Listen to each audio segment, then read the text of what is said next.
السلام علیکم ورحمۃ اللہ وبرکاتہ۔ معاملات رسول صلی اللہ علیہ وسلم، باب نمبر 1، عربوں کی حالت۔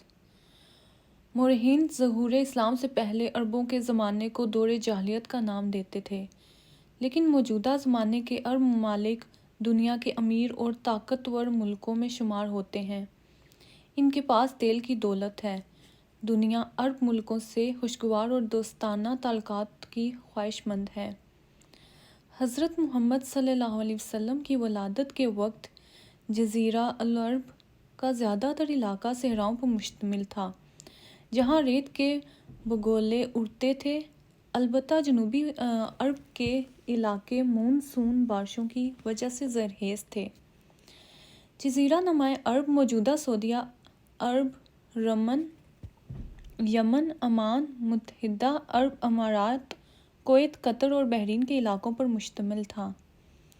اس وقت کسی کے گمان میں بھی نہیں تھا کہ ان غیر آباد اور غیر مہذب علاقے اور قبائل میں سے کوئی نیا مذہب ظہور پذیر ہوگا جو ان وحشی قبائل کو اس قدر مہذب بنا دے گا کہ یہ دنیا پر حکمرانی کرنے لگیں گے۔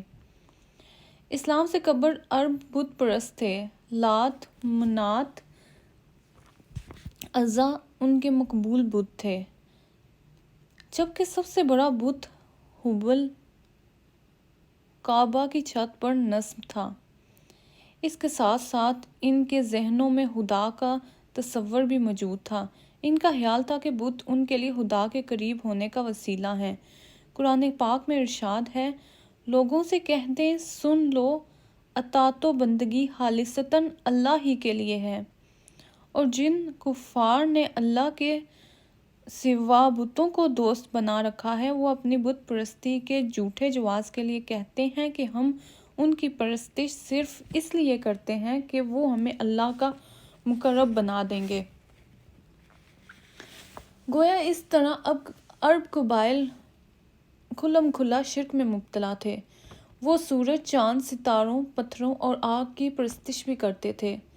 دور جاہلیت کے عربوں میں نصرانیت، یہودیت، مجوسیت اور عیسائیت پر یقین رکھنے والے قبائل موجود تھے، تو دین حنیف یعنی دین ابراہیمی کے قائل بھی موجود تھے۔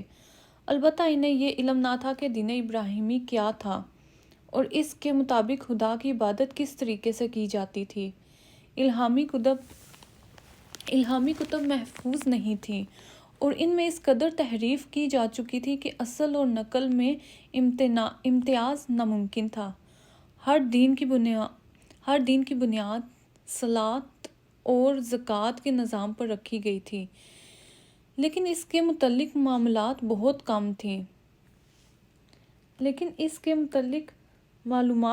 کم تھیں۔ ابن اسحاق نے لکھا ہے کہ ایک دفعہ کسی بت کے سالانہ میلے میں ورقہ بن نوفل حضرت خدیجہ رضی اللہ عنہ کے چچا زاد بھائی، عبداللہ بن حجش حضرت حمزہ کے بھانجے، عثمان بن الحویرث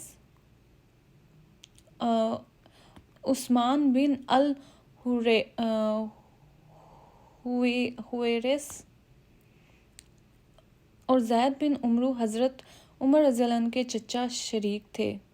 ان کے دل میں اچانک خیال آیا کہ یہ کیا بیہودہ پن ہے کہ ہم ایک پتھر کے سامنے سر جھکاتے ہیں جو نہ سنتا ہے، نہ دیکھتا ہے، نہ کسی کا نقصان کر سکتا ہے اور نہ ہی کسی کا فائدہ پہنچا سکتا ہے۔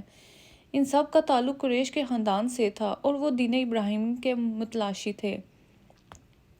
عرب کے باشندے خانہ کعبہ کا احترام کرتے تھے، احرام باندھنے، کعبہ کا طواف کرتے اور قربانی دیتے تھے، لیکن ان میں موت کے بعد حیات کا تصور نہیں تھا۔ عرب زیادہ تر تجارت پیشہ تھے۔ ان کے تجارتی قافلے دوسرے ملکوں میں بھی تھے۔ جزیرہ العرب ایک معروف تجارتی روٹ تھا۔ عرب کے بدو اور اونٹ اس تجارتی روٹ پر مال کی ٹرانسپورٹ کا واحد ذریعہ تھے۔ چونکہ دیگر ممالک کے لوگ صحراؤں میں سفر کے عادی نہ تھے، لہٰذا ان کا انحصار عربوں پر تھا۔ گرم مسالے، کالی مرچ، سونڈ، ہاتھی دانت، خوشبودار جڑی بوٹیاں اور ریشمی کپڑے اہم تجارتی اشیاء تھیں۔ سینکڑوں اونٹوں پر مشتمل تجارتی قافلے روانہ ہوتے تھے جن کی حفاظت کے لیے مسلح افراد ہمراہ ہوتے۔ مکہ میں سالانہ تجارتی میلے بھی لگتے تھے۔ صنعت اور زراعت بہت کم تھی۔ بھیڑ بکریاں چرانا معمول کا کام تھا۔ عرب خانہ بدوش طرز زندگی کے عادی تھے۔ جہاں سبزہ اور پانی ہوتا ڈیرے ڈال دیتے۔ سیاسی اور سماجی حالت دیگر گو تھی۔ معاشرہ زوال پذیر تھا۔ اضطراب اور انتشار کی کیفیت نمایاں تھی۔ لوگ آقا و غلام اور حاکم و محکوم میں تقسیم تھے۔ ڈاکہ زنی اور قتل و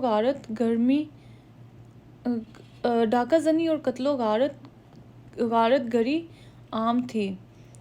عدالت اور قانون کا کوئی تصور نہ تھا۔ اظہار بیان کی آزادی نہیں تھی۔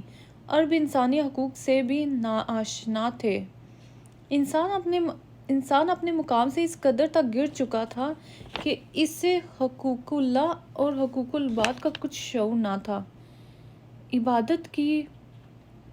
عبادت کی جگہ رسوم اور زہد کی جگہ ریاکاری نے لے لی تھی۔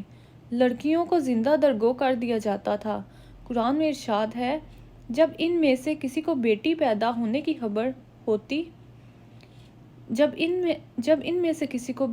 ہونے کی خبر دی جاتی تو یہ سنتے ہی اس کا چہرہ سیاہ پڑ جاتا اور وہ خون کے گھونٹ پی کر رہ جاتا ہے۔ لوگوں سے منہ چھپاتا پھرتا ہے کہ اس بری خبر کے بعد اب کیا کسی کو منہ دکھائے۔ پھر سوچتا ہے کہ ذلت کے ساتھ بیٹی کو پالے پوسے یا پھر اسے مٹی میں دبا دے۔ بے شک وہ بہت برا فیصلہ کرتے تھے۔ عرب کے وحشی عورتوں اور بچوں کو اغوا کر کے فروخت کر دیتے۔ جنگ کے بعد لاشیں مسیح کر دیتے۔ ان کے ناک اور کان کاٹ کر اپنے گلے کا ہار بناتے۔ قیدیوں کو زندہ جلا دیتے۔ وحشی اس قدر کہ زندہ جانور کا گوشت کاٹ کر بھون کر اور کھا لیتے۔ غلام اور لونڈیاں رکھنے کا رواج عام تھا۔ عرب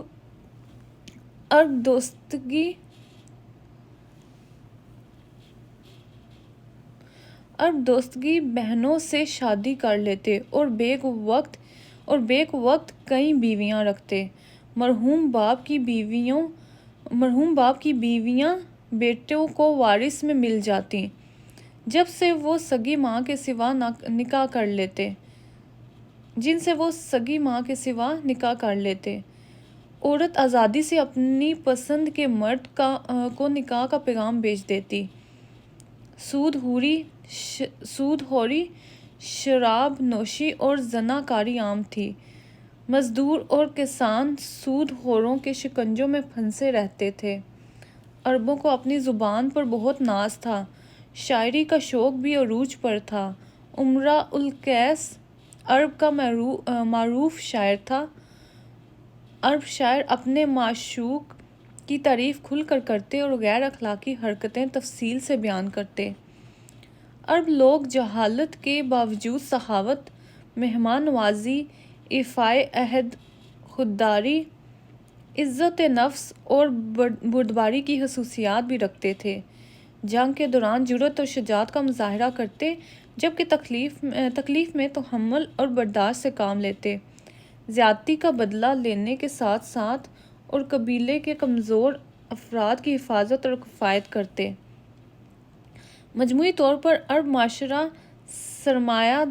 سرمایہ دارانہ اور جاگیردارانہ اصولوں پر قائم تھا، لہٰذا پیداوار کی تقسیم غیر منصفانہ تھی۔ اسی باعث استحصال، محکومی، بھوک، ننگ، سود خوری، افلاس، بدامنی، شراب نوشی، زناکاری اور غلامی جیسی کمزوریاں خاصی نمایاں تھیں۔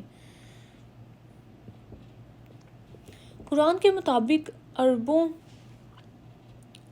مطابق عربوں میں ایک رسم یہ بھی تھی کہ جب حج کے لیے احرام باندھ لیتے تو گھر کے دروازوں سے باہر نکلنے کے بجائے پچھلی دیوار کود کر یا دیوار میں کھڑکی بنا کر نکلتے تھے۔ اسی طرح حج سے واپسی پر بھی گھر کے عقب سے داخل ہوتے تھے۔ ان کا خیال تھا کہ رب ان کی اس نیکی میں خوش ہوتا ہے، مگر رب نے اس رسم کو نیکی تسلیم کرنے سے انکار کر دیا اور فرمایا کہ اصل نیکی یہ ہے کہ تقوی اختیار کرو اور اپنے رب کی ناراضگی سے بچو۔ ارشاد باری ہے، تم اپنے گھروں میں دروازوں سے ہی آیا کرو، البتہ اللہ سے ڈرتے رہو تو ممکن ہے کہ تمہیں فلاح نصیب ہو جائے۔ عرب میں کوئی مرکزی نظام تھا، نہ عدالتی نظام، انتظامی ڈھانچہ تھا، نہ معاشیات کا شعبہ۔ غیر ممالک سے بھی تعلقات نہیں تھے۔ ظالم کو ظلم سے روکنے اور مظلوم کو مصائب سے بچانے کا کوئی بھی بندوبست نہ تھا۔ جس کی لاٹھی اس کی بھینس کا قانون رائج تھا۔